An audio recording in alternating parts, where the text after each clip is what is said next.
दोस्तों, ज्योतिष के महत्वपूर्ण कार्यक्रम में आप सभी का स्वागत है। दोस्तों, चाहे जान चली जाए लेकिन मेरी दो बात गांठ बांध लो। और आपको बताना चाहेंगे कि एक आत्मा आपसे मिलना चाहती है, आपसे एक कीमती चीज मांग रही है। इसको यह चीज दे दो, वरना यह आपके पूरे परिवार को मिट्टी में मिला देगी। दोस्तों, यह आत्मा पिछले कई सालों से आपके ही घर में रह रही है। यह आत्मा आपसे बात करना चाहती है और आपसे एक अमानत लेना चाहती है।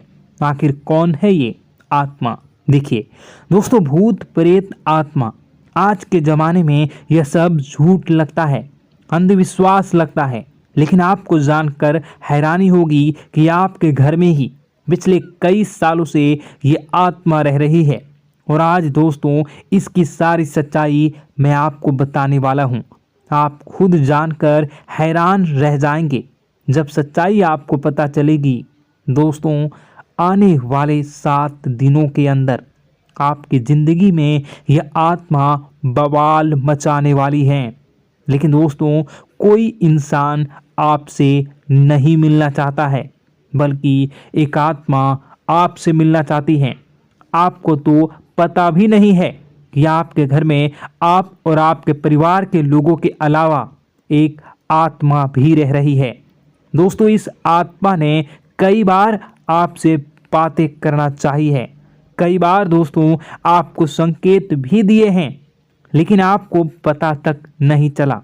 दोस्तों, आप सोचते हैं कि आखिर कोई होगा, कोई अनहोनी हुई होगी, कोई इत्तेफाक हुआ होगा, लेकिन दोस्तों ऐसा नहीं है। यह इस आत्मा के द्वारा ही दिया हुआ संकेत है। दोस्तों, बहुत दिनों से यह आत्मा आपके घर में ही तड़प रही है। दोस्तों, इसे चाहिए तो केवल बस एक चीज, और अगर आपने इस एक चीज को आत्मा के हवाले कर दिया तो यकीन मान लीजिए यह आत्मा आपके घर को छोड़कर भी चली जाएगी और बदले में आपको धन दौलत से लेकर जमीन जगह का हर सुख देकर जाएगी। दोस्तों, एक अनोखा वरदान देकर जाएगी। दोस्तों, आज की इस आत्मा की पूरी मांग कर देना। आखिर क्या है वह मांग? सारी जानकारी मैं बताने वाला हूँ। दोस्तों देखिए, हमारे आसपास कुछ ऐसी चीज़ें होती हैं जो हमको दिखाई नहीं देती, जैसे दोस्तों कुछ अदृश्य शक्तियाँ, जिसे हम सदैव देवीय शक्तियाँ भी कहते हैं, जैसे कि भगवान हो या कोई ऊर्जा। लेकिन दोस्तों, जैसे जैसे ये भगवान की शक्तियाँ होती हैं, कुछ अच्छी ऊर्जाएं होती हैं, वैसे ही बुरी ऊर्जा भी होती है, बुरी आत्माएं भी होती है। बुरी ऊर्जा के साथ साथ दोस्तों नकारात्मक चीज़ें भी होती है जो हमको दिखाई नहीं देती और यह हमको परेशान करती है। दोस्तों, यह दिखाई नहीं देगी, लेकिन इनका असर हमारे जीवन में ज़रूर होगा। दोस्तों, घर में नकारात्मक ऊर्जा का योग, लोग या आत्माएं कह लो, अगर इनका वास होता है, वह घर कभी भी सुखी नहीं रह पाता। उस घर में कभी कुछ भी अच्छा नहीं होता। दोस्तों, ना ही वह घर कभी जीवन में आगे बढ़ पाता है। दोस्तों, नकारात्मक ऊर्जा या फिर प्रेत आत्माएं, दोस्तों इन्हें हम भले ही झुठला लें नहीं होती, लेकिन दोस्तों यह अक्सर होती ही होती है। दोस्तों, हमारे सामने ही होगी, फिर भी हमें पता नहीं चलता है। यह हवा के माध्यम से दोस्तों इधर उधर आना जाना करती हैं। दोस्तों, जिस तरीके से हमारे शरीर में आत्माएं होती हैं, वैसे ही मृत्यु के बाद यह जो हमारी आत्मा होती है, इस शरीर से निकलकर देवलोक को चली जाती हैं, भगवान के पास चली जाती हैं। लेकिन कभी कभी हमारी आत्मा यानी कि कुछ लोगों की आत्माओं को मुक्ति नहीं मिल पाती है, और दोस्तों वही यही इस धरती पर भटकती रहती है और उन्हें चाहिए होती है मुक्ति, कि हाँ कोई इंसान आए और उनको मुक्ति दिला दे।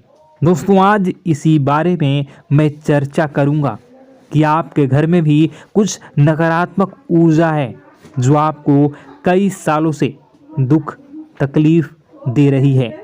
दोस्तों, मुझे पता है कि आपने अपने जीवन में बहुत मेहनत कर ली, हर चीज़ आजमा के देख ली, लेकिन जीवन में आप आगे नहीं बढ़ पा रहे हैं। घर परिवार के टुकड़े हो रहे हैं। दोस्तों, भाई भाई के बीच झगड़े हो रहे हैं। साथ ही औलाद झगड़ालू हो रही है। गलत संगत पर औलादें जा रही है। दोस्तों, नशे ने पूरे घर परिवार को बर्बाद कर दिया है। कर्ज से पूरा घर बर्बाद हो गया है। दोस्तों, झगड़ों ने पूरे घर को छलनी छलनी कर दिया है। दोस्तों, अपना दिमाग आप खो चुके हो अगर यह चीज़ आपके साथ हो रही है। दोस्तों, पति पत्नी में आए दिन झगड़े हो रहे हैं। पहले तो सब कुछ अच्छा था, प्रेम भी थी, एकजुटता भी थी, लेकिन अब सब कुछ बिगड़ गया है। दोस्तों, बात इतनी आज है कि इंसान इंसान की जान लेना चाह रहा है। तो दोस्तों, चिंता न करें। ये सारी जो चीज़ें हैं दोस्तों, उन्हीं नकारात्मक ऊर्जा होने के कारण हमारे जीवन में होती है। जी हाँ, और यह चीज़ें होती भी हमारी ही गलतियों से है। देखिए, एक मंदिर होता है दोस्तों, उस मंदिर में भगवान की ऊर्जा होती है, यानी कि सकारात्मक ऊर्जा होती है। जब भी हम मंदिर जाते हैं तो हमें अच्छा लगने लगता है। ऐसा क्यों होता है? क्योंकि वहाँ पर सकारात्मक ऊर्जा होती है। और दोस्तों, वहाँ पर हम जैसे ही जाते हैं हमें काफ़ी अच्छा शांत महसूस होता है, क्योंकि वहाँ की जो ऊर्जा होती है वह बहुत ही पवित्र होती है। लेकिन कभी कभी हमारे घर में पवित्र ऊर्जा होने की बजाय अपवित्र ऊर्जा यानी नकारात्मक शक्तियाँ, प्रेत आत्माएं वास करने लग जाती हैं। और यह चीज़ें वास कैसे करती हैं? यह हमारे ही गलतियों के कारण।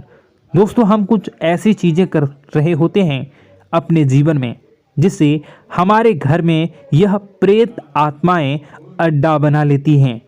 तो दोस्तों, इन चीज़ों को बिल्कुल बारीकी से जानना पड़ता है। देखिए, हम रोज़ाना अपने जीवन में कई सारे कार्य करते हैं। सुबह उठते हैं, नहाते हैं, फ्रेश होते हैं। दोस्तों, सोच करते हैं, स्नान करते हैं, घर में खाना बनाते हैं, खाना खाते हैं, अपना काम करते हैं दोस्तों, और उसके बाद काम पर जाते हैं। कुछ लोग फिर रात को काम से वापस आ जाते हैं, फिर रात्रि में सोते हैं अपनी पत्नी के साथ, और पति पत्नी के साथ एक दूसरे के साथ रहते हैं। घर में कई सारी चीज़ें होती हैं दोस्तों। इन चीज़ों के बीच कुछ गलत चीज़ें भी हैं, जैसे कि दोस्तों, घर में सफाई न रहना। घर में जहाँ भी हम जो भी कार्य करते हैं उनमें थोड़ा सा ध्यान रख कर करना चाहिए। अगर आप कुछ एक दूसरे को प्रेम कर रहे हैं तो रात्रि में जब कर लो तो अपनी सफाई का ध्यान रखो। जी हाँ, अपनी सफाई का भी ध्यान रखना चाहिए। सुबह जल्दी उठकर स्नान करना चाहिए। जो गंदे कपड़े हो गए उनको उतार कर तुरंत धो लेना चाहिए। अपने घर की बाथरूम अच्छी होनी चाहिए। साथ ही कि जो रसोई है उसको भी बहुत अच्छे से रखना चाहिए। रात्रि में दोस्तों, झूठे बर्तन नहीं होना चाहिए। इन सारी बातों का ध्यान रखना चाहिए। घर में अच्छे से व्यवहार करना चाहिए। कुछ इन चीज़ों का ध्यान रखना चाहिए, क्योंकि यह जो नकारात्मक शक्तियाँ होती हैं इन चीज़ों से आकर्षित होती हैं। हर चीज़ घर में पवित्र होनी चाहिए। गंगा जल का छींटा लगाइए, गंदगी बिल्कुल भी नहीं हो। और आपके घर में जो नकारात्मक ऊर्जा होती है न वह आपसे क्या मांग रही है, ज़रा हमें बताओ। दोस्तों, अगर बताऊंगा ना तो आपके रोंगटे खड़े हो जाएंगे।